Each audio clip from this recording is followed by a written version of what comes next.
valeurs de la boxe, du sport en général, c'est la rigueur, c'est le sérieux, c'est la détermination. C'est ce que j'aime chez les sportifs, c'est vraiment qu'ils vont au bout. En fait, c'est la victoire de l'esprit sur le corps et puis vraiment le respect, quoi. Des femmes, des hommes, du sport et une série de belles histoires. Sportrait, le podcast où le sport est une véritable école de la vie. Je m'appelle Anne-Sophie Dacosta, j'ai 38 ans. Je suis boxeuse professionnelle, 6 fois championne du monde. Et dans ma vie professionnelle, je suis formatrice pour les enseignants.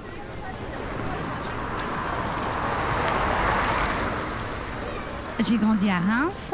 J'avais mon grand-père qui était un grand judoka. Au niveau du sport, c'était l'admiration pour mon grand-père. Par contre, moi, j'ai pratiqué aucun sport puisque j'ai été dispensée toute ma scolarité parce que j'ai un spondylolisthésie sur l'ischimique. Ça veut dire qu'il me manque un petit coussinet entre les vertèbres. Et donc, il fallait attendre la fin de ma croissance pour qu'il n'y ait pas de risque. Donc, je suis arrivée au sport à 21 ans.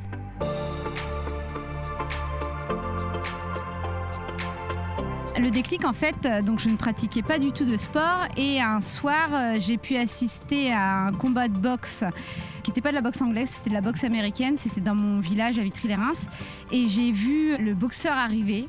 Il va disputer son 13e combat. Et je l'ai vu traverser toute la salle et je me suis dit waouh, comment ça doit foutre les jetons de passer devant tout le monde en sachant que quand il va monter sur le ring, il risque de prendre des coups dans le visage. Enfin, moi, il y avait toute une notion de fierté, d'orgueil qui sont très importants chez moi et ça m'a plu. Et moi, tout ce qui était pied, tout ça, je suis pas souple, donc j'avais vraiment envie de me diriger plutôt vers la boxe anglaise et puis je suis arrivée dans un club.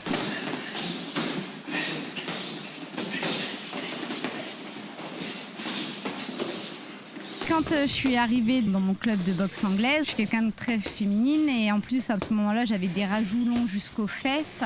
Donc je suis arrivée avec des grandes bottes, c'était l'hiver. Et en fait quand on m'a vu arriver, les entraîneurs m'ont vu arriver d'un mauvais œil parce qu'ils se sont dit elle va mettre le brin avec les garçons, ça va déconcentrer. Et puis ils avaient un petit peu le stéréotype de si je suis féminine, je peux pas être sportive.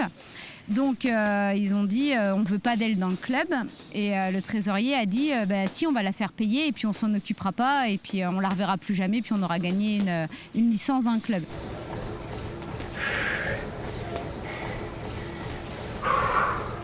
Et donc je courais et personne ne s'occupait de moi et puis les autres garçons me disaient vas-y prends des gants, va au sac, tout ça. J'ai dit non, l'entraîneur m'a pas dit de le faire, je ne le fais pas, j'attends.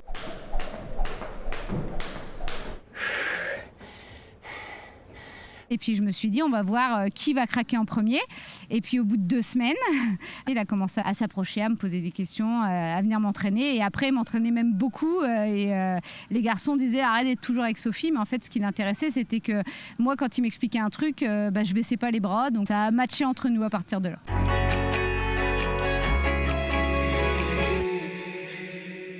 Avant la boxe, c'était compliqué pour moi ma vie parce que je suis du 220 volts, j'étais jamais fatiguée, j'étais en terminale, je travaillais le soir dans une pizzeria. Enfin, moi je suis quelqu'un, faut me fatiguer et je savais plus quoi faire.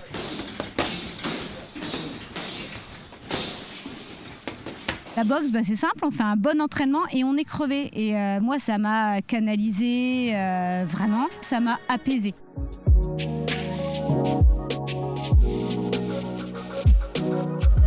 Moi, je ne suis absolument pas douée pour la boxe. Donc quand je dis ça, on me dit « Ah, t'as été championne du monde ». Oui, mais demande à mon entraîneur, je suis absolument pas douée. Mais en fait, justement, la boxe, ça m'a montré que c'est pas la peine d'écouter les gens qui vont dire « Ah, c'est trop difficile, il faut foncer, il faut aller ». Et puis, on arrive à décrocher des titres. Après, tu te ramasses, mais au moins, tu peux dire « J'ai essayé ». Encore.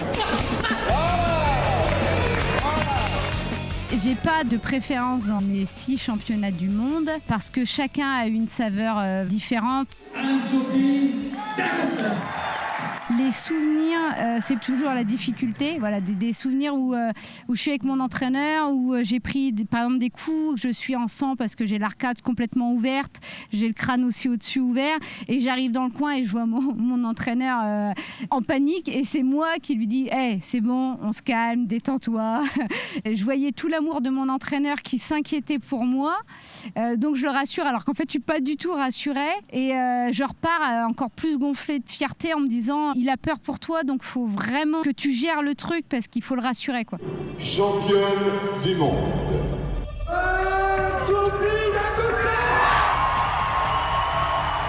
Les valeurs du sport en général, c'est la rigueur, c'est la détermination. C'est ce que j'aime chez les sportifs, c'est vraiment qu'ils vont au bout. En fait, c'est la victoire de l'esprit sur le corps parce que t'écoutes pas, t'as mal, mais tu continues et ça, c'est super fort. Et c'est ce que j'aime, c'est la difficulté, quoi. C'est ça qui me plaît. Et puis vraiment le respect, quoi. Je déteste à la pesée faire le show et tout ça et regarder mon adversaire de travers ou des trucs comme ça parce que j'y pense pas une seconde, je la respecte. Elle est venue, ce que je veux c'est qu'on fasse un beau combat ensemble. Donc il y a vraiment un grand respect entre sportifs.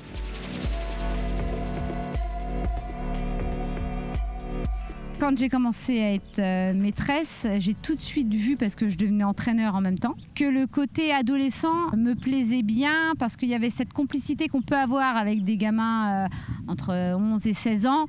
Donc j'ai tout de suite demandé à être avec des élèves en difficulté, ça me plaisait, c'était un défi, des gamins qu'on avait mis au fond de la classe, un peu laissés tomber. Alors moi je disais aux gamins, on va faire quelque chose de très difficile. D'ailleurs, moi, par exemple, avec mes gamins qui étaient en SECPA, donc difficultés scolaires, je travaillais Sa Majesté des Mouches qui est au programme des premières. Voilà. Donc, je leur dis, on va faire un livre très difficile. Et ils disent, oh là là, on va pas y arriver. On va faire un livre très difficile. Si on y arrive, c'est vraiment, on est des bons. Et si on n'y arrive pas, c'est normal. C'est parce que c'est difficile, donc je vais vous aider. Et ça, je pense que c'est comme ça, en tirant toujours par le haut, qu'on peut faire progresser les gens.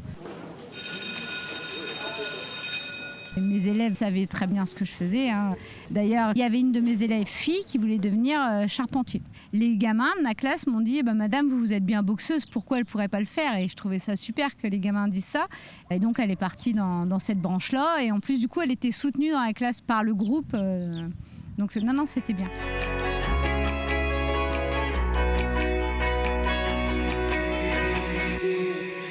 Combien de fois on m'a demandé est-ce que tu as demandé à ton père avant de commencer de la boxe ? Est-ce que tu es marié ? Pourquoi vous me demandez ça ? Qu'est-ce que dirait votre mari ? Mais où vous êtes quand on est en 2020.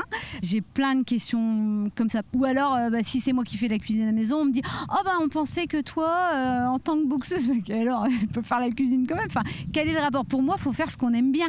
J'ai pas de permission à demander à personne. Je fais ce que je veux. Et je pense que c'est plus ça que j'ai montré aux élèves. C'était il faut faire ce qu'on a envie. Combien de fois j'ai dit à mes gamines qui me disaient c'est pas la peine que je passe le permis, je vais me trouver un copain qui aura une voiture. Je dis non, mais il faut que tu aies ton indépendance à toi, il faut pas que tu dépendes de quelqu'un, c'est important, il faut que tu puisses vivre ta vie. Donc moi je travaillais sur ça avec les élèves, que les garçons aussi s'ouvrent un petit peu à la tolérance et tout ça.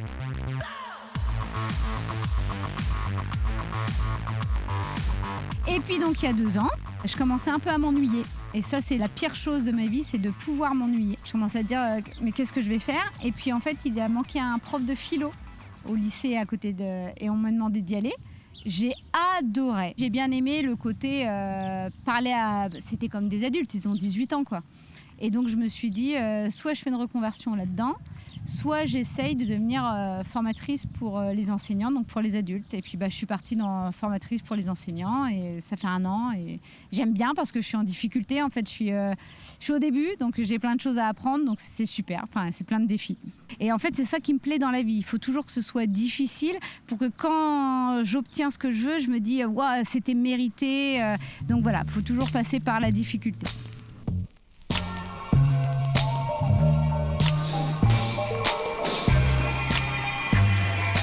Moi, je sais que quand on a un combat, peu importe, que ce soit un championnat ou pas un championnat, on regarde la vidéo de la fille. Je dis toujours à mon entraîneur, elle est 10 fois meilleure que moi. Il me dit, mais arrête, tu dis toujours ça. Et ouais, parce que c'est comme quand je boxe. Je peux donner 50 coups à la fille. Si moi, j'en prends un, il n'y a que celui-là que j'ai retenu. Je reviens dans le coin et je lui dis, je gagne ou je perds. Et des fois, les gens sont étonnés parce qu'ils me disent, attends, t'as mis tous les coups et tu te poses encore la question. Mais la boxe m'a montré qu'on peut réussir même si on n'a pas confiance.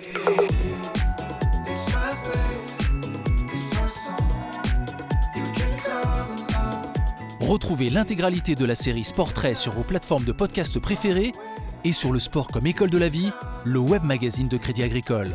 Si cet épisode vous a plu, n'hésitez pas à lui attribuer 5 étoiles, à le partager et à vous abonner à la série de podcasts. You can come along.